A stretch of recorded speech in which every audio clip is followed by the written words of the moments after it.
Saya seorang janda. Saya punya anak 4. 3 laki-laki dan 1 perempuan. Saya berjualan ikan di pasar. Saya berangkat pagi jam 3, pulang malam. Yang menjaga anak-anak saya di rumah, asisten rumah tangga saya. Suatu ketika, anak-anak saya ini sudah menikah lah, sesuai dengan jodoh mereka masing-masing. Yang dokter dapat jodoh dokter, yang pengacara dapat pula jaksa. Mereka sudah golongan mapan lah ya, kalau di zaman sekarang. Jadi, saya selalu mengajak mereka kumpul. Saya kesepian, karena mereka kan sudah punya rumah masing-masing. Jadi, saya pengen mereka, jadi saya selalu buat jadwal untuk makan bersama dengan anak-anak saya, kumpul semua. Nah, itu sekali sebulan, kalau tidak 2 kali sebulan. Jadi, kadang-kadang mereka pun mengajak mertua mereka. Jadi, itu saya traktir aja semuanya. Saya jamu aja mereka semua. Pokoknya setiap yang datang saya jamu. Itulah keinginan saya di masa tua saya ini. Suatu ketika saya sakit. Sampai masuk ruang ICU. 1 minggu saya di ruang ICU. Setelah keluar dari ruang ICU, saya dipindahkan ke ruang rawat. Lalu saya bertanya, waktu saya keluar dari ruang ICU, saya bertanya kepada si Mbak ini. Karena yang saya lihat hanya si Mbak, asisten rumah tangga saya itu. Lalu saya bertanya, Mbak, apakah anak-anak saya datang waktu saya di ruang ICU? Lalu waktu saya tidak sadarkan diri, lalu si Mbak bilang, ada sih Pak, tapi mereka saling menyuruh untuk menjaga Bapak, tapi semua mengelak dan mereka berantem. Itu aja kerjanya Pak setiap datang. Lalu pulang. Lalu saya agak sedih lah mendengarkan itu. Tapi saya nggak sepenuhnya percaya. Walaupun sebenarnya saya percaya sama si Mbak ini. Karena si Mbak ini sudah 20 tahun ikut keluarga kami. Dari mulai anak-anak kecil ya kan. Jadi, tapi saya lihat ke depan. Saya sudah di ruang rawat ini. Nanti ketahuan itu si Mbak ini berbohong apa tidak. Dan benar sekali, sampai saya 4 hari di ruang rawat. Sampai saya pulang, nggak ada anak-anak saya yang datang. Dan mereka nggak tahu kalau saya sudah di ruang rawat. Saya nggak nelpon mereka, nggak ngasih tahu. Kalau saya sudah di ruang rawat, sengaja saya nggak mau telepon. Dan mereka pun tidak mau tahu.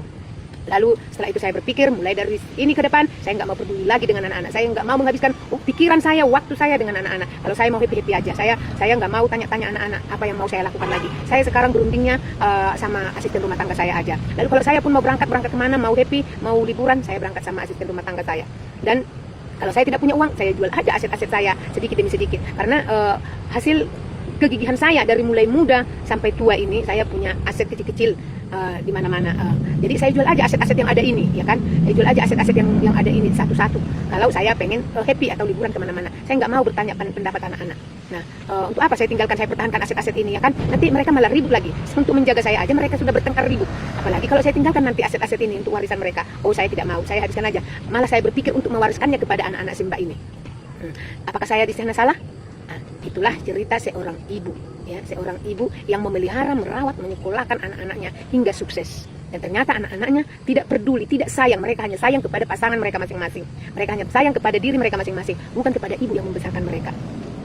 Nah, yang aku mau pesankan ini ya kepada seluruh anak, orang tua yang masih punya orang tua. Berarti kamu juga masih anak, ya, masih ada orang tua kamu masih hidup. Saya pesankan, apa yang kamu lakukan kepada orang tuamu, anak-anakmu juga kelak akan melakukannya kepadamu. Jadi sayangilah orang tuamu, berbuatlah baik orang tuamu, perhatikanlah orang tuamu. Ya, apa yang bisa kamu buat? Tidak perlu hal-hal yang besar, hal-hal yang kecil aja. Kamu goreng ubi di rumahmu, kalau memungkinkan antarkan ke rumah orang tuamu.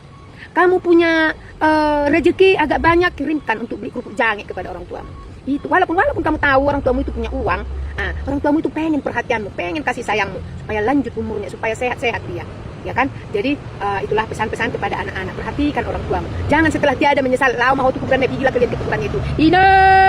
Hidong nama lo mangadung, hidong persodu balaku. Dangadong aku.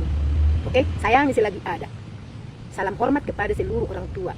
Oras.